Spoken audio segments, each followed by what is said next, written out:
Good morning. We've had the nurses, the train and bus drivers, the ambulance workers and many others. Now teachers are preparing to go on strike. Classrooms will fall silent this week. Thousands of teachers in England and Wales following their Scottish colleagues to troop to the picket line. Unless we make some significant action, I don't think the government will change. We want 10% to pay the bills and pay the rent. The profession says it's at breaking point. But what are parents and pupils meant to do? I just think that it's ridiculous that they're putting the kids through this again. More strikes will mark the Prime Minister's first 100 days in the job. He gathered his troops in the countryside, but his attempts to crack on still clogged up with claims about one of his ministers' tax. There are no penalties for innocent errors in your tax affairs. And a sense that nothing's working has even spread to rock superstars. I personally have been a Tory for a long time, but I think this government should stand down now. So we have one big question this morning. After months now of industrial action, when will the strikes finally end? In the last 2 minutes, the chairman of the Conservative Party, Nadim Zahawi, has been sacked after a row over his tax affairs. I'll be asking the Cabinet Minister, Michael Gove, about that live. The woman who'd be in charge of schools under Labour, Bridget Phillipson, will be here too on school strikes. And for her first broadcast interview since making the journey across the Atlantic, America's ambassador to the UK, Jane Hartley, is with us here. And it's Sunday, so let's have some stardust. I've been talking to actors Jenna Coleman and Aidan Turner about politics and performance when things go bad. And a big welcome to my guests at the desk. Remember this? Brexit is not a game, huh? Don't forget. The man who was so coy, but will he be candid today? 3 years ago this week, we left the EU. This morning, Brussels Brexit man Michel Barnier is here, along with the head of the Teachers' Union, the NEU, Mary Bousted, and the self-proclaimed strictest head teacher in the country, and until last month, the government's social mobility advisor, Catherine Bribblesing. So pay attention.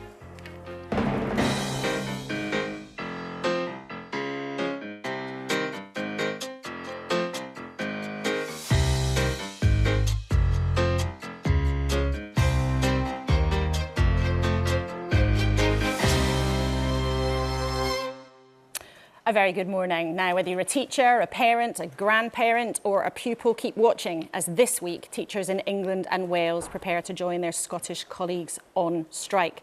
But as we go on air this morning, news in the last couple of minutes that after many, many days of questions and claims about his tax affairs, the Conservative Party chairman, Nadim Zahawi, has been sacked. And we will get into that with Michael Gove. But I want to bring you this morning's front pages. They don't reflect that story because it has just broken in the last few minutes. You can see the Sunday Times there talking about Michael Gove, who's done an interview talking about Grenfell and building standards. We'll talk to him about that in a few minutes' time. The Observer featuring that story about Nadim Zahawi claiming that the Prime Minister was warned about the risk of his tax affairs. Other papers going on all sorts of different subjects. The Sunday Telegraph talking about the government's plans for the NHS, and two of the Scottish papers covering a very interesting story about a transgender prisoner and a suggestion about where he or she should be held. So lots to talk about, and we will speak about Nadim Zahawi in a few minutes' time. But Michel Barnier, great to have you with us. And the two of you will speak about school strikes a bit later in the programme. But I firstly just want to ask you about Brexit. It's the 3-year anniversary or birthday this week. We're about to speak to Michael Gove, who, of course, was one of the main cheerleaders for Brexit. What would you ask him? I wonder if you were asking the questions. First of all, good morning, Laura, and good to be here. Thank you for your invitation. 3 years after the Brexit, nobody put into question this Brexit on our side. The point is whether we are able or not to find a solution and to normalize our relations and to go ahead on the protocol of Northern Ireland.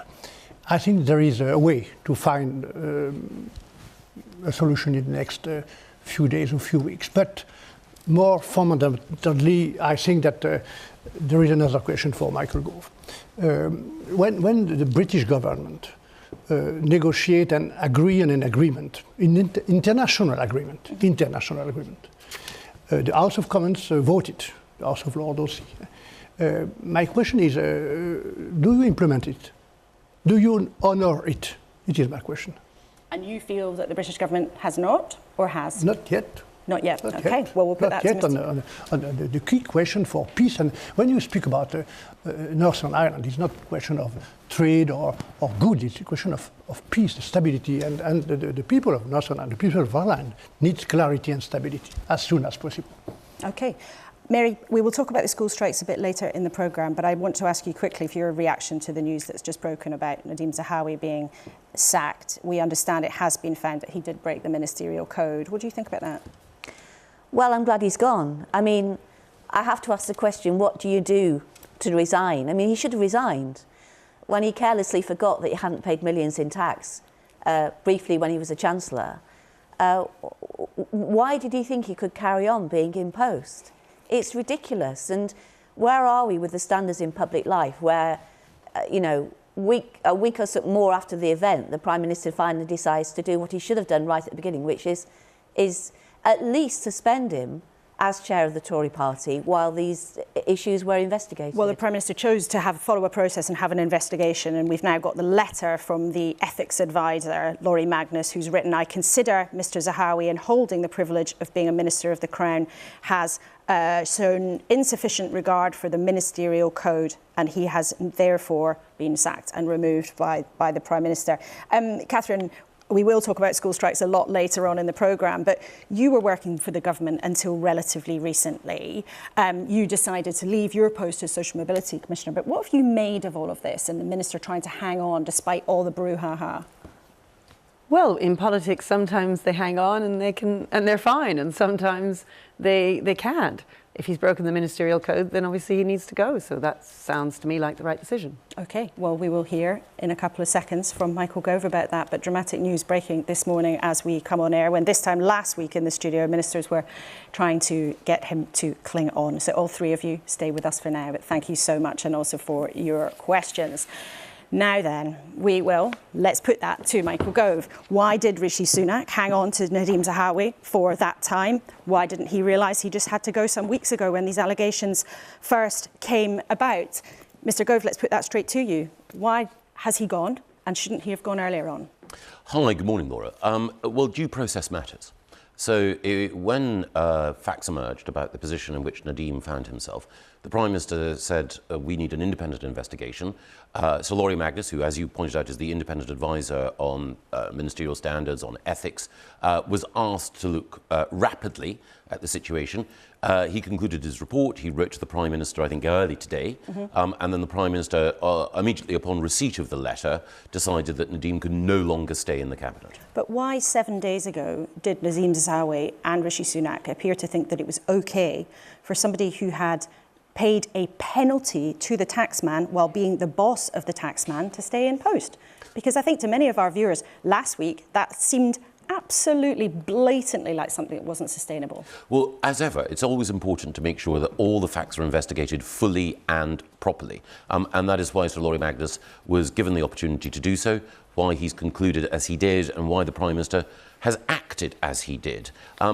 As a general rule, I think it is important when allegations are raised that they're investigated promptly, but also we shouldn't rush to judgment before there's been that investigation.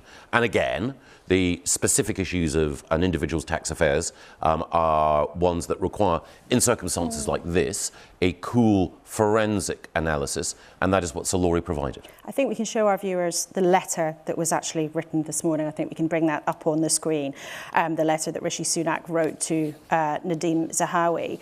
I suppose the question that our viewers might have this morning, Michael Gove, is that when Nadim Zahawi ran briefly to become leader of the Conservative Party, he pulled out sharpish because there were questions about his tax affairs. This is not something that has come completely and utterly out of the blue.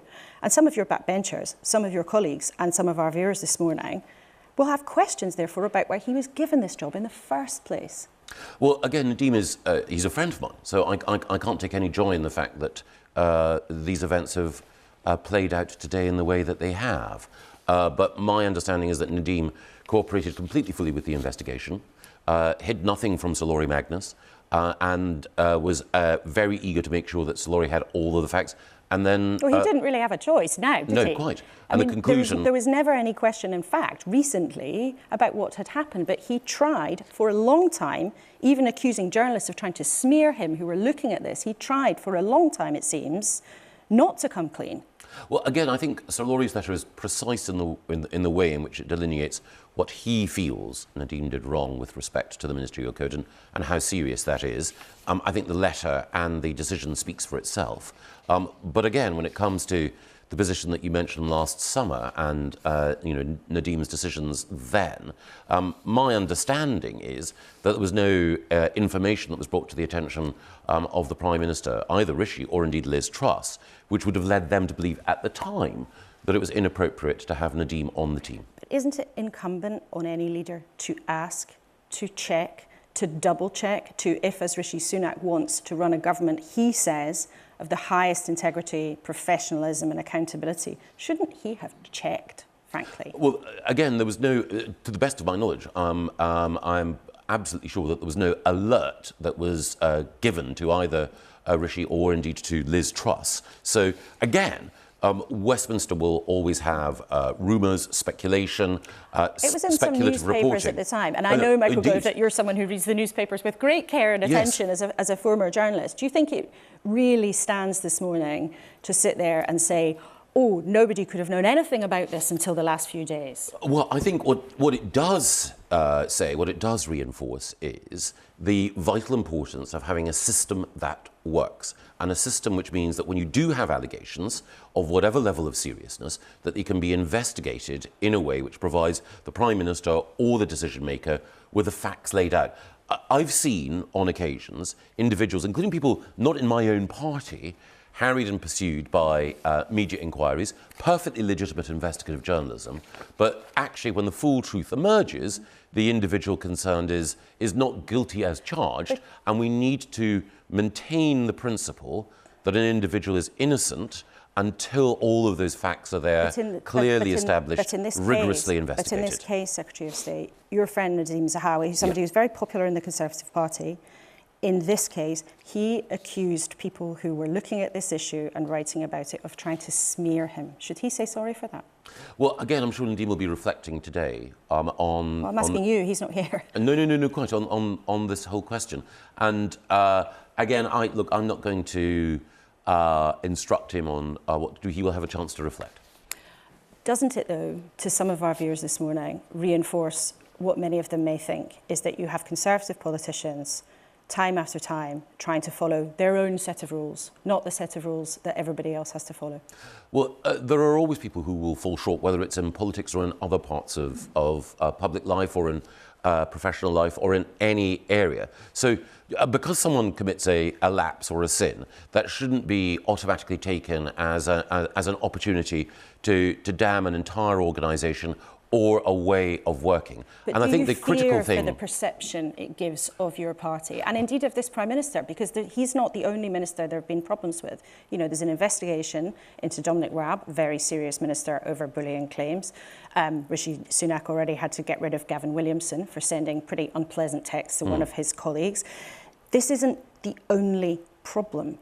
And your leader came to power promising the country something different, saying to people, oh, I'm going to draw a line over all these things swirling around over sleaze, and the kind of disregard for the rules that many people felt the former administration did far too often. Well, again, it's a serious charge, and it's one that I take profoundly seriously. So the first thing is, Rishi's whole way of operating, the Prime Minister's whole way of operating, is driven by a sense of duty and a sense of, profound moral seriousness. That means that when an allegation is put against someone, he doesn't immediately think, right, okay, I'm in political difficulty. Let me deal with this in in the fashion that the cynic might imagine was right. I will do right by the individual accused, but I will also do right by the process overall. And I think that is an admirable approach to take. Your second point is, does this particularly harm the Conservative Party? I think any governing party, when there are allegations about its members or allegations about politicians overall, bears a particular burden. I would say, and I'm not trying to, in any way shift blame or responsibility for faults that exist within our own party. But I think it is also the case, if you look at politics overall, if you look at other areas, there are always examples of individuals whose conduct falls short. But there are several examples in a very new administration. You know, Rishi Sunak's about to hit his 100-day milestone, and there have been several of these kinds of things popping up. I mean, either is it careless? Is it bad judgment? Surely it does reflect on him. Well, I think what reflects on him is the determination that he has to ensure that people are dealt with fairly, but the government concentrates on delivery. So when we met earlier this week, as a cabinet, the Prime Minister made clear to us the vital importance, which all of us recognise in each of the areas for which we are responsible, of delivery. So departures like Nadim's are newsworthy, sad for the individual concerned, and obviously invite speculation. But in government, what we're doing is getting on with halving inflation, reducing debt, generating growth, making sure that we deal with the waiting list, cut the waiting list in the NHS, and stop the boats crossing the Channel. I wonder Those if are our you're going to priorities. get sort of 5-point pledge, just briefly, and we will move on because people want to know what's happening with the schools this week, and we want to talk also about building, which is in your responsibility. But this is a yes or no answer. Can you guarantee our viewers this morning that no other government minister is going to end up having to quit over any financial wrongdoing or mess over their tax affairs?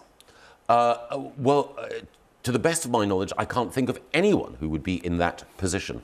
But I can't make windows into men's souls or women's. I can't know that there isn't someone anywhere in politics or elsewhere who might not have, through inadvertence or a desire to cut corners, done something wrong. All I would say is that in a properly, Christian sense, we should be ready to forgive as well as to judge. OK.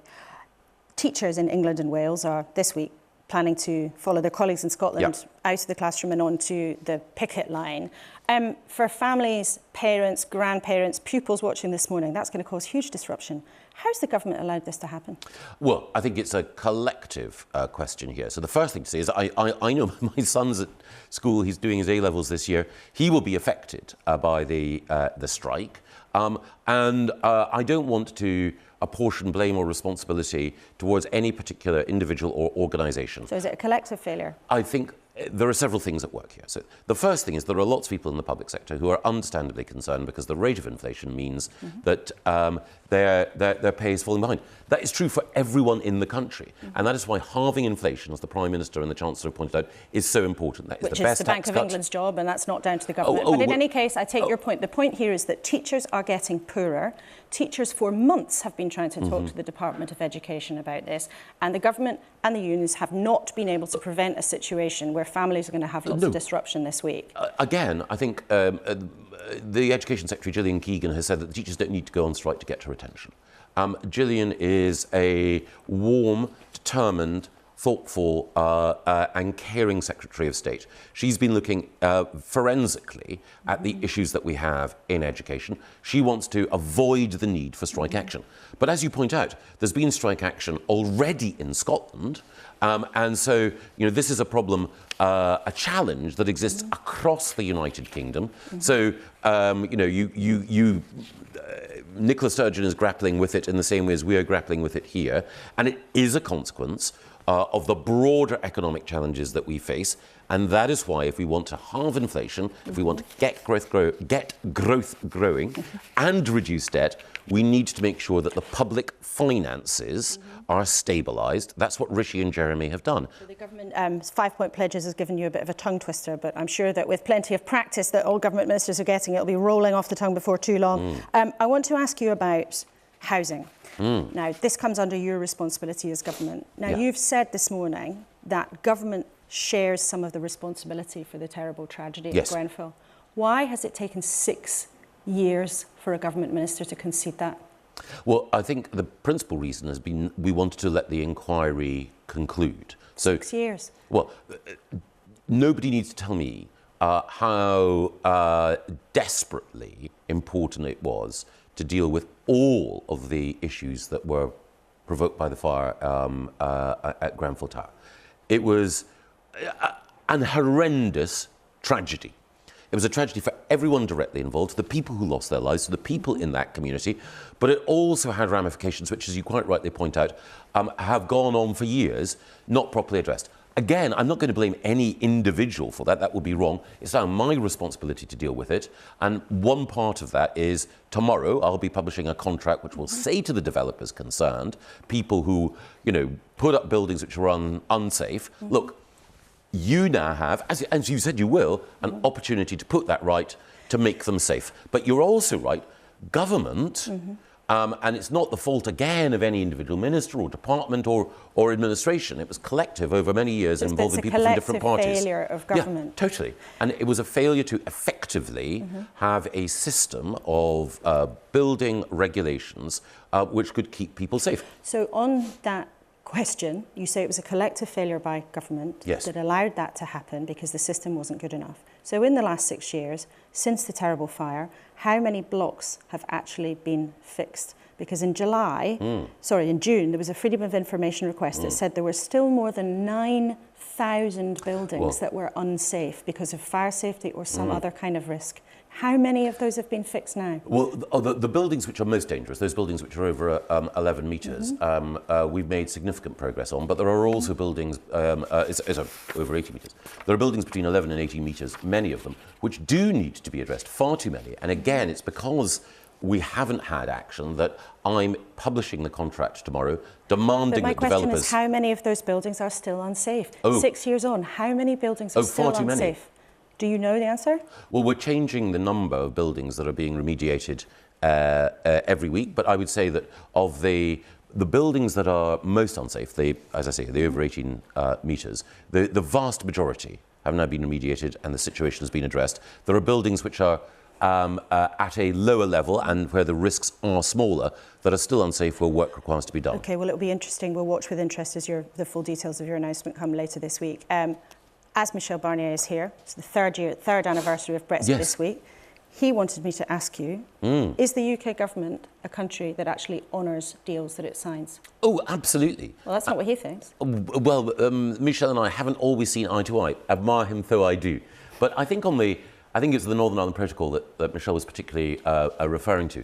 One of the things about the protocol, and it was there in the original agreement that we signed, is that a special committee was set up to look at the way in which the protocol operated, because both sides acknowledged that in its operation we might need to adjust things. And to be fair, the current Commission and the current Irish government have said, look, the protocol, as it was drawn up, was implemented too tightly. So you've had Leo Varadkar acknowledging that change needs to come. And I'm about to ask Michel Barnier about that, but yes or no, will there be a deal on the Northern Irish Protocol soon?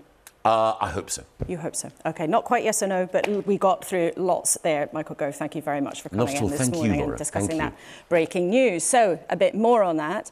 The Prime Minister got the report from the ethics advisor into Nadim Zahawi early this morning. He then spoke to the Conservative Party chairman, as was before sacking him. So Nadim Zahawi is now out of government, and there'll be a huge amount of politicking and conversation about that through the day and in Westminster, no doubt. But let's ask the panel about things that perhaps affect people closer to home. Mary, having heard Michael Gove there, is there anything that you think can stop the strikes going ahead? No, I'm afraid not. The government has just failed to engage with unions representing teachers. We've had no negotiations. No negotiations? Because Michael Gove said Gillian Keegan, the Education Secretary, is attentive and she's warm, she's looking for solutions, she's trying to be helpful. Well, I'm very glad she's warm, but she's not come to the table with any more money for teachers this year. The government's delayed its evidence to the pay review body, which would say what was affordable for next year. It should have been published on Friday. It's not been published. We think the only reason for that is because what they are prepared to offer is so unacceptable, they don't want to put it forward. But do you acknowledge, though, and for families watching this morning, that going on strike is going to cause terrible disruption to parents, to pupils who've already lost out on more than 60 days of their education? Is this really the best thing to do for them? Well, it's not the best thing to do, and we don't want to do it. Well, why are you doing it then? Because there are two other teaching unions that aren't going out on strike. Well, they didn't meet the thresholds. they all balloted, they all wanted to take industrial action. It's only the National Education Union that met the government's very high thresholds for taking action. And no teacher leaves their classroom and their pupils easily or wanting to do it. They are doing this because they are desperate, because they have seen their pay decline virtually more than any other profession over the last 10 years. And just to give you one example, I'll be quick, but we are seeing a workforce crisis in our schools. And so, yes, this strike is awful because, you know, it's awful for parents and for pupils because they'll miss a day's schooling. But what's happening every day in schools is awful because we do not have enough teachers. Catherine, what do you say to that? So I know you also think that there are lots of problems in the education system, but you believe that money isn't the answer. What do you say to Mary?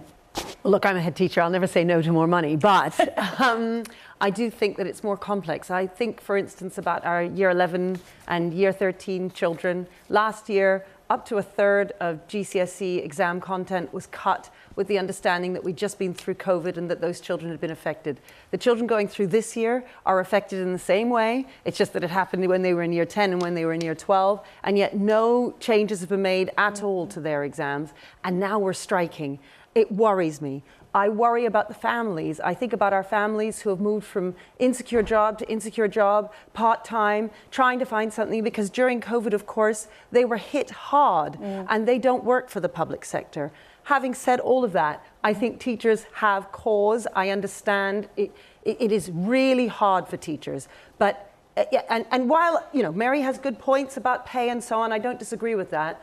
I do think that the things that we need to be fighting for in education are better behaviour and less bureaucracy. Behaviour and bureaucracy are the two main reasons why we have a crisis in terms Mary, of the workforce. you're shaking your head. Yeah, I mean, I've written a book about the bureaucracy about teachers. It's more than just bureaucracy. It's about intensive workload and about inappropriate accountability measures. But so yes, workload and bureaucracy, absolutely key. But when you see that teachers have lost 23% of their average pay over the last 12 years, and that when you see that both all public bodies saying that teaching is becoming unattractive, when you see that every day children are being taught by teachers who are not qualified in their subject area, or being taught by learning support assistants because schools cannot recruit teachers. But Mary, and parents will know that's happening every day to their children. Mary used the figure of a 23% pay cut in real terms. Other people use a far lower figure yes, than other that. people I'm not use disputing that there are real terms cuts, but absolutely. also there is an important point there that not everybody would accept your numbers on that. So, Catherine, what would your solution be? So you don't agree with going out on strike as Mary is doing with her members. No, what would your solution be? So soon after COVID, in particular with families, as I say, they don't work for the public sector. They're not in a position to be able to strike like that. And I'm not sure it's the most sensitive time to be doing that. Having said that, I do think there is a larger conversation to be had about teachers and how much we're paid. I mean, the fact is, how much do we respect the teaching profession? How much do we value teachers? Because we should value them enough to pay them enough. So there is a point there. I'm just not sure now is the time to make it. Okay, well, you're making me sit up straight in the studio this morning anyway. Michelle Barnier, you heard Michael Gove there say that the UK does honour its agreement. I'm told in my ear that you had a wry smile while he said that. What did you make of what he said about the UK's delivery on Brexit? Michael spoke about the current government. There is a new government in UK. He spoke about the current commission. The commission is the same. It didn't change. So, to be frank, what we try to do patiently, with huge respect, without ideology, during these 5 years and a half, is to find solutions in Ireland, Northern Ireland, to the problem created by the Brexit. And what creates problem in Northern Ireland is only the Brexit. So we try to find solution to square the cycle, if I may say. And finally, we found a solution. A first solution with Theresa May, a second solution. I've been flexible. With Boris Johnson, the government at that time negotiated very carefully, line by line, comma by comma, and finally, as I said previously, we found an agreement. This agreement has been approved, voted by the House of Commons. So now there is a room to look at the details. There is room to find operational, technical solutions. We are ready. The Commission have put lots of proposals, and I think, to be frank, that it is time to conclude. And because for the first time since 3 years, there is a common willingness to find solutions and to take responsibility. But some people on the UK side might say to you, actually, that you weren't very flexible, and that only now, actually, Brussels is willing to do things and be flexible on some points that you said were impossible when you were in charge of the negotiations. And there are in several areas where it's on sharing data, or whether it's discussions around medical products and veterinary agreements. There is much more flexibility than during the time when you were presiding over things. The flexibility and the way, the work to find operational solutions for medicines, for data. It was a request for the Commission to get the data from the UK government. So there are improvements. The time for implement the treaty, the protocol, was after the ratification. So I think it's quite legitimate to find a solution. But it has taken years. I don't think. Let me recall that the Commission have put on the table for the last 3 years. I'm not longer in the negotiation, so I don't want to speak on the name of the Commission. But I trust the Commission. I think it's time, and there is a way to find a solution now.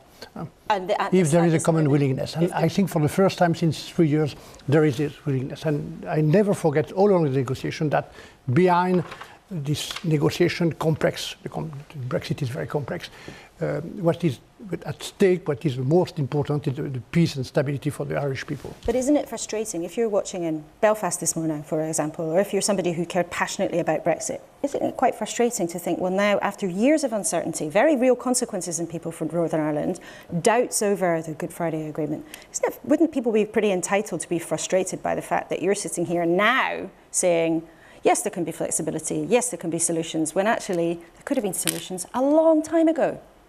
Yes, we have found solutions. We have found the global framework to once again. Leo Varadkar said that mistakes were made and actually the original deal was too strict. Is he wrong? It was a Taoiseach at that time also, and so we worked together. But do you think mistakes were made? I think that I can tell that all the details are right. We have to work together, but it's time to conclude the point I want to make. Do you think any mistakes were made? Did you make any? From who? By you. Leo Varadkar says mistakes were made. Do you think you made any looking back now? I think that we leave a certain number of points open for the discussion. I don't think it could be mistake.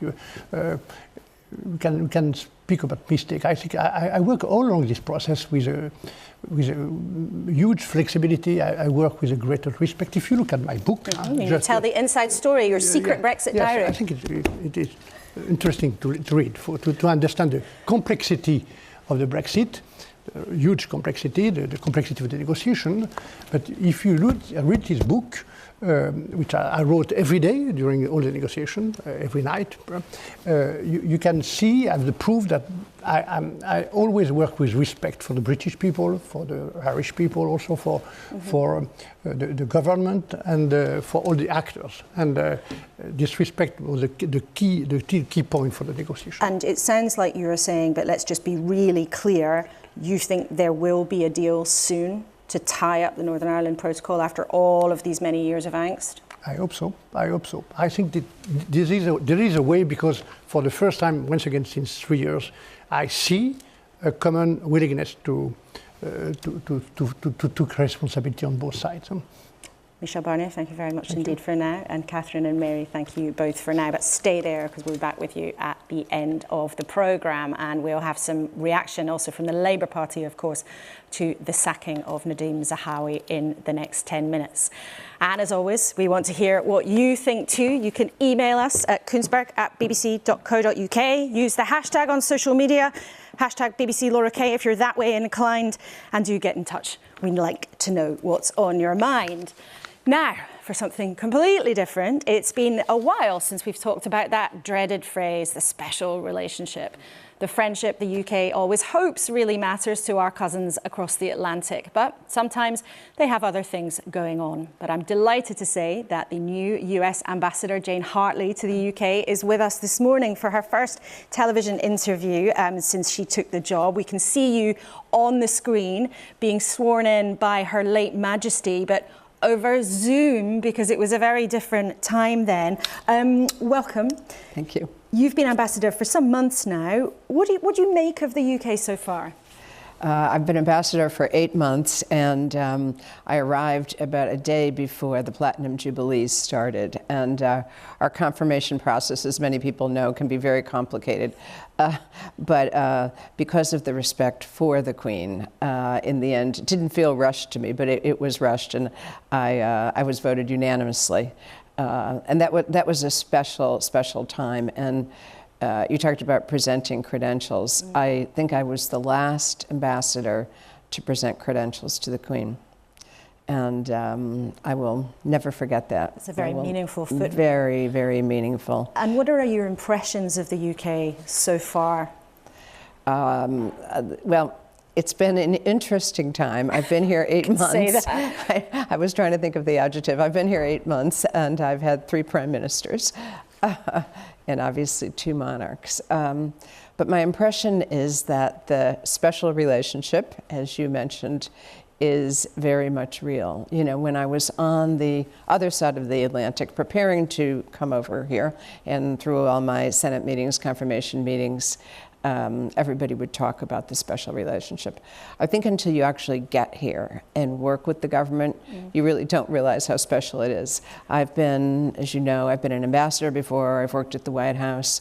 I've never seen the trust, the history, and really, frankly, even the process. It is seamless.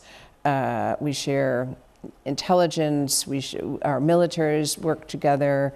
I was just up at Lakenheath, the Air Force Base, last week.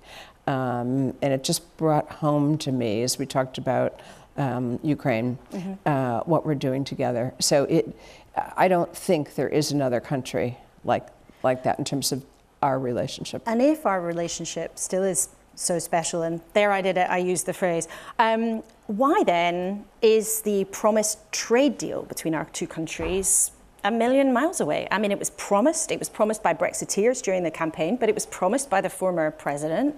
Where's it gone? Well, listen, I think we have to look at trade in the broadest sense. We have done different things in terms of trade. Obviously, we now see Scotch whiskey flowing freely back and forth between our 2 countries, which I think many people are happy about. I'm about to go up to Wales to a couple of the farms that are now exporting lamb, and I think the Boeing Airbus situation has also been resolved. You know, I think we have to take it one step at a time. Catherine Tai has been meeting. Trade. I'm sorry, she's our USTR, yes, our trade representative.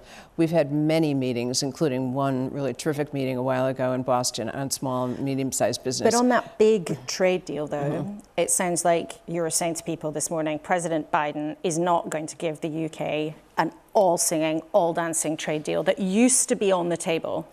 Yeah, I can't go there because I don't know if that's the case. I mean, I do know the strength of the... You're the American ambassador. If it was going to happen, you would know with respect. Well, I'll tell you what I said in my confirmation hearing, because I was asked this. I said, I, at heart, am a free trader. That's who I am. That's what I've done in my life. I was a CEO. I understand business. I understand the importance of it.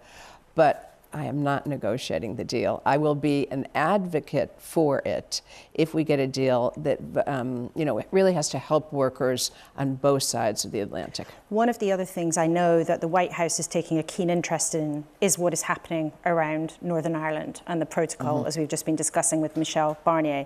How important is sorting out the Northern Ireland protocol to President Biden?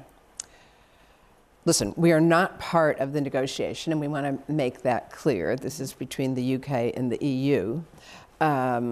Having said that, we have encouraged for months and months and months now both parties to get together, to sit down at a table, and to try to hash it out.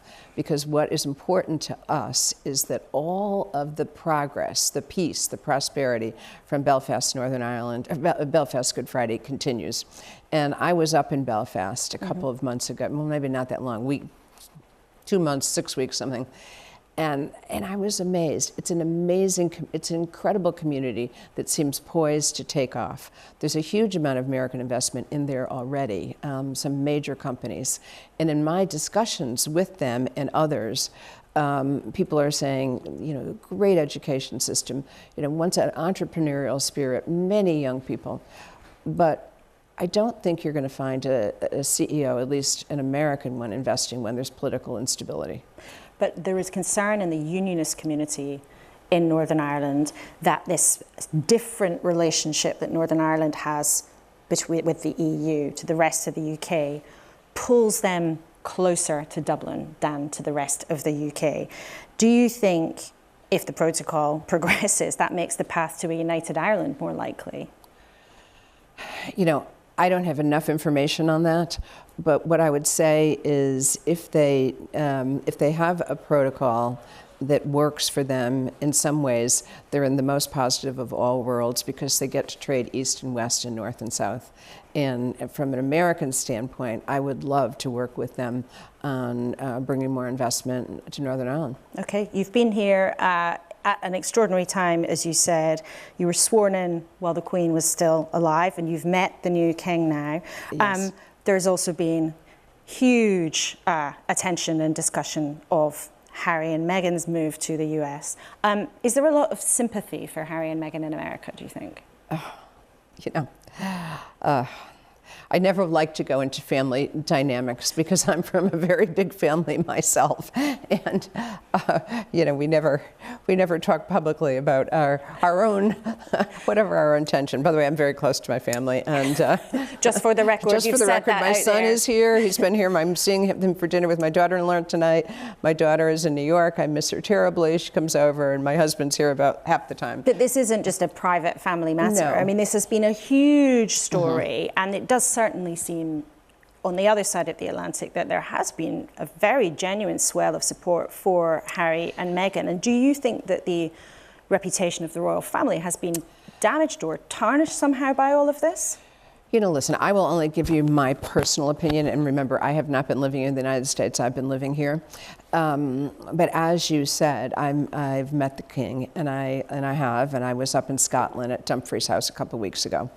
And I think one of the things that would be important for the public, the UK public, and frankly the American public, to know is how much good the Prince then has done in terms of the Prince's Trust and other things.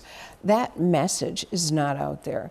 Now, I'm particularly interested in it because one of the things I want to work on as an embassy is what we do with young people and how we make sure young people have the right skills for the next generation of, whatever's coming in terms of technology.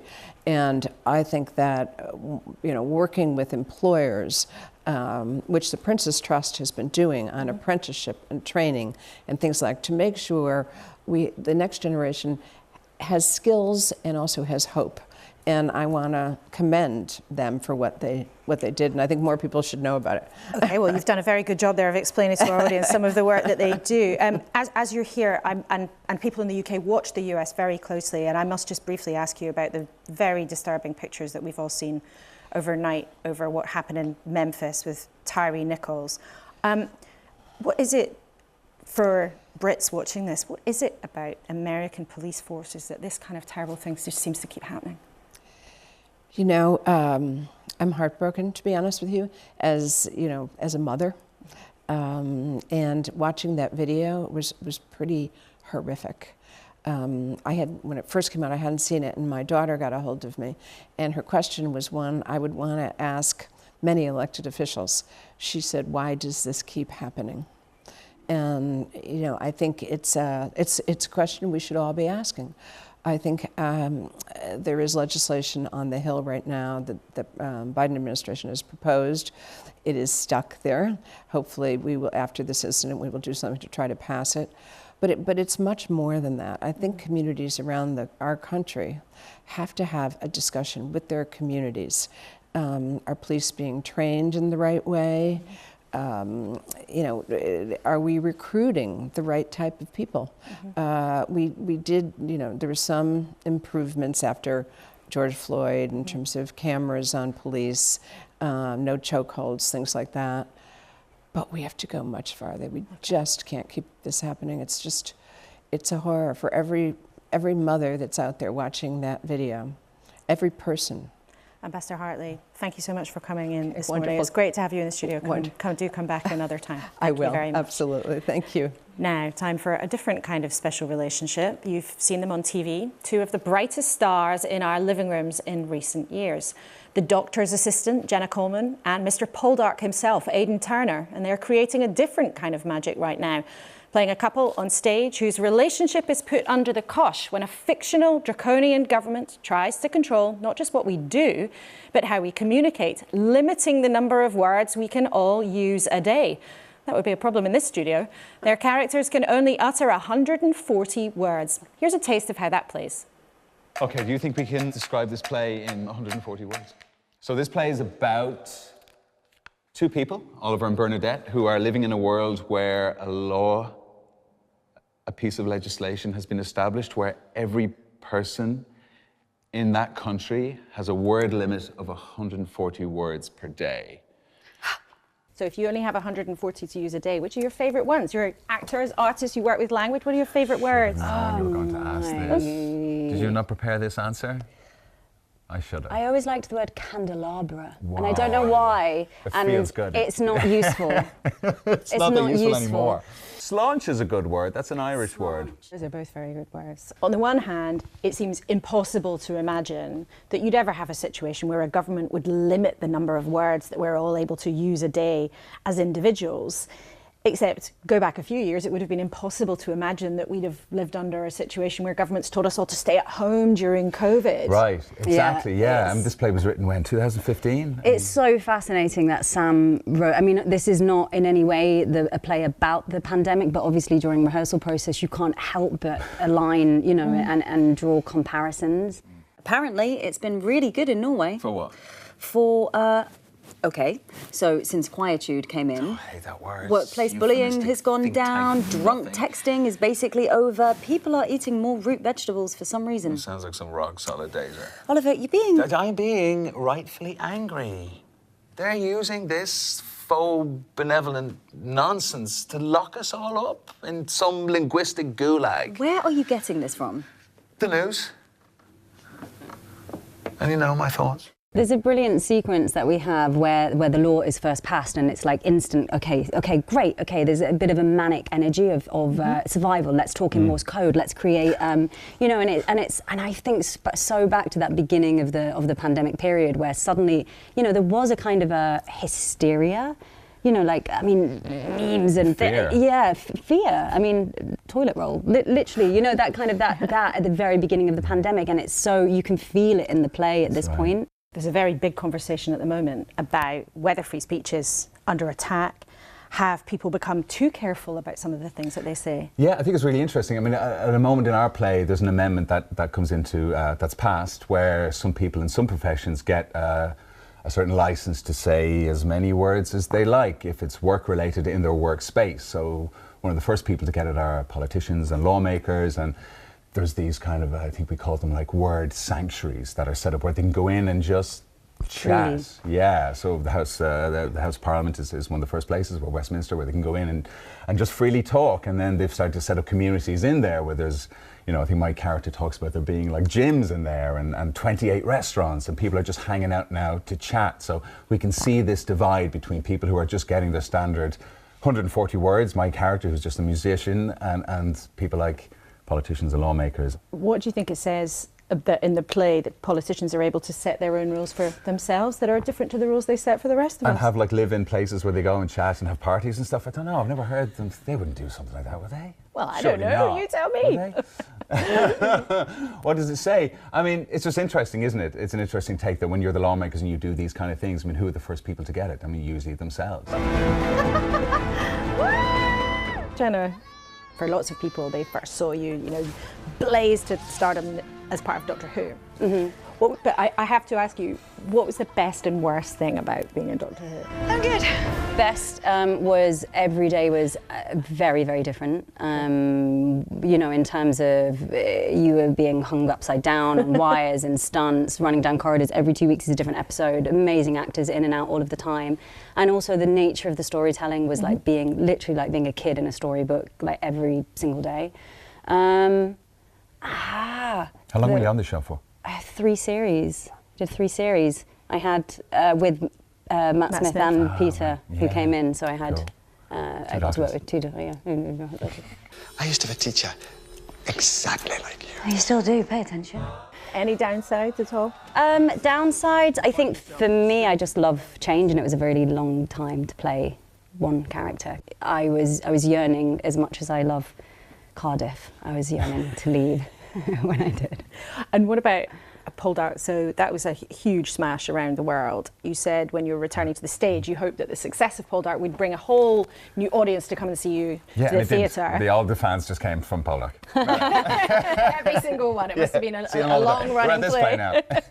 Did that work? I mean, it's difficult often, isn't it, for people to have success on stage and on TV, but has it worked? Did it help? When you do something that's a success, you get more of those kind of scripts and more of those offers come in for that particular type of thing. And so, yeah, you can get pigeonholed pretty easily, I think, still in this business. I think every actor kind of goes through it. You just need to be on it and know what you want to do and change it up and that kind of thing. So do you turn down lots of rugged hero roles?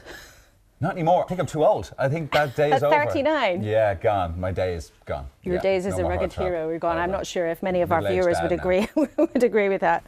Jenna and Aidan, thank you so much for talking to us. Thank you. Really fun. Thank you very much. Thanks. Now, back to the main news. Just as we came on air, Nadim Zahawi, the Conservative Party chairman, was sacked. He is the Conservative Party chair no more. The Prime Minister's ethics advisor concluded that he had made a serious breach of the ministerial code. In Whitehall speak, that's getting things very wrong. Bridget Phillipson, Labour's Shadow Education Secretary, joins me now. What do you make of this sacking? I mean, Rishi Sunak said that he would check out what had happened. Someone has checked out what has happened. He found he'd made mistakes and he's gone. That should be it, right? This should have happened weeks ago. It was always going to end this way. And I think it speaks to Rishi Sunak's weakness that it's taken so very long for it to happen. And this isn't just about one individual. This is about right at the heart of government, a government that is just mired in sleaze. We've had Nadim Zahawi, Suella Braverman, who herself also broke the ministerial code and then appointed as Home Secretary, Dominic Raab, Gavin Williamson. I think this speaks to a government that just is focused on the Conservative Party, not on the interests of the public. And this is going to continue to happen. This really isn't going away. And I think there are still serious questions that the Prime Minister needs to ask about all of this. Nadim Zahawi has spent weeks seeking to dodge questions and to threaten those who asked him questions about his tax affairs. Except, Bridget Phillipson, actually, wasn't it quite right and proper in the sense of having the facts, checking out what really happened? Wasn't it right and proper that Rishi Sunak asked his ethics advisor to investigate? That investigation took its course. It happened relatively quickly. The investigation came back early this morning and now he's out.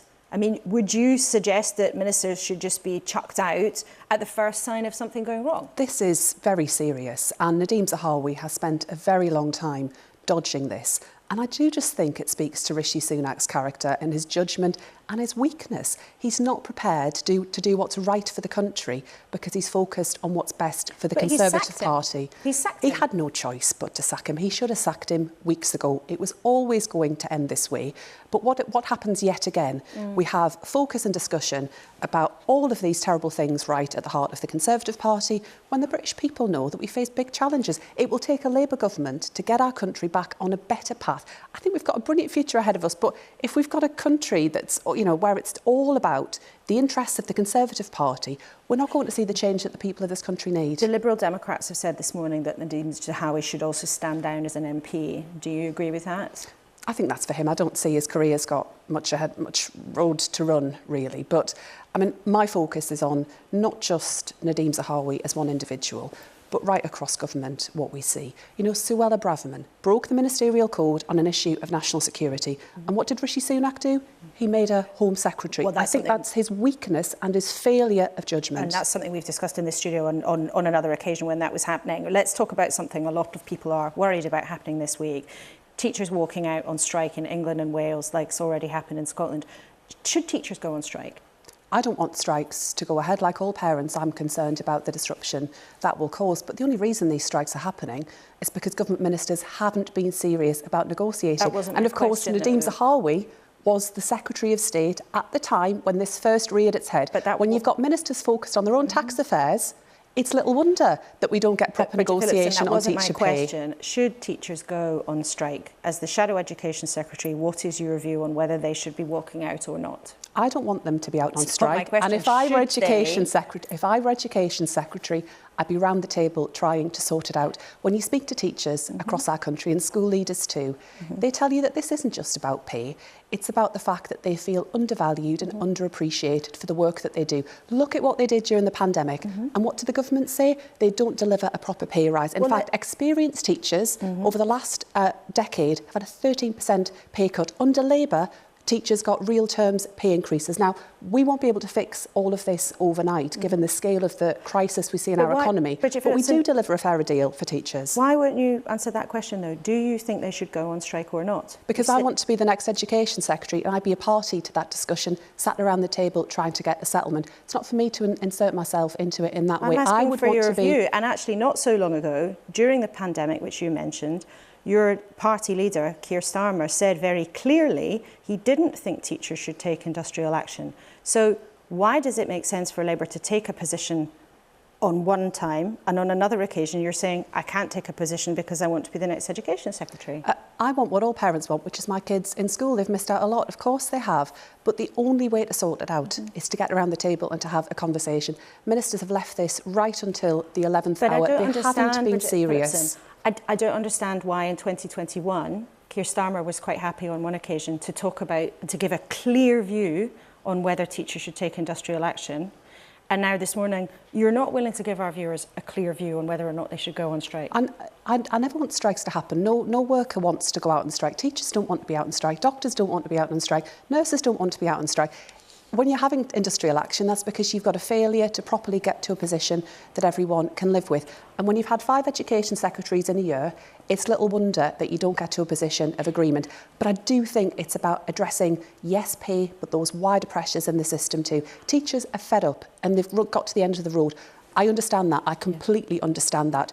And you speak to teachers and that comes across loud and clear. And I'm not talking here about people who, you know, are otherwise necessarily that interested in politics. Your average classroom teacher comes to work to do a brilliant job educating children. And they don't want industrial action. And we've got 2 teachers here in the studio this morning. One of them is the leader of the NEU, which is a big union, but not affiliated to the Labour Party. But you've had a bit of to and fro with them over what you would like to do with Ofsted. I think you got booed at their recent conference, in fact. Do you think they represent the best interests of teachers?